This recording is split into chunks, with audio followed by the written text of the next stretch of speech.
Back in January 2024, Rosemary and I made a decision. Well, a number of decisions actually.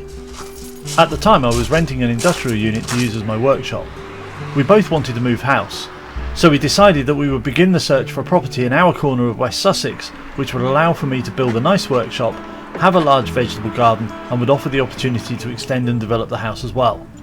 We found that property in March. A lovely 2-bedroom bungalow with a massive back garden, all for considerably less than the price of one of the 2-bed boxes being thrown up over the road.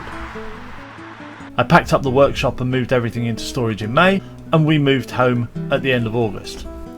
Since then I've had to work really hard, installing a loft floor system as there was nothing in the loft except insulation, setting up a temporary workshop in the garage as I needed access to my tools, helping to get everything squared away in the house as we had over 80 boxes of personal belongings from the house and 70 plus boxes of personal belongings and tools from the workshop.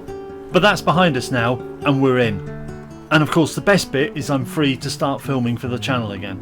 The philosophy of make and mend, exploring existing and new craft skills, growing food for ourselves and a quiet life in general are the cornerstones of what I want traditional times to become. I can remember the smell of my grandfather's greenhouse full of tomatoes. I can remember the small neat back garden and the vegetables and flowers my grandparents used to grow. My grandfather was an upholsterer and cabinet maker, a quiet man who could turn his hand to any project, repair almost any item that was broken and restore anything he felt still had use. I want traditional times to showcase that kind of mentality and that anyone can develop these kind of skills if they persevere. Going forward there are going to be outdoor projects as well as workshop restorations and builds. There will be a monthly magazine style overview of all of the projects that have happened during the month. Some of those projects will be expanded into individual project videos where I go into greater detail.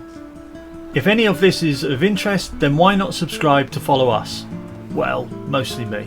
And there will be plenty of footage of Paddy, I promise. I love him to bits, but it seems almost impossible to keep him out of shot. So with that, I genuinely hope you enjoy the channel. I genuinely hope you enjoy the videos, and I genuinely hope you'll join us on this journey. See you soon.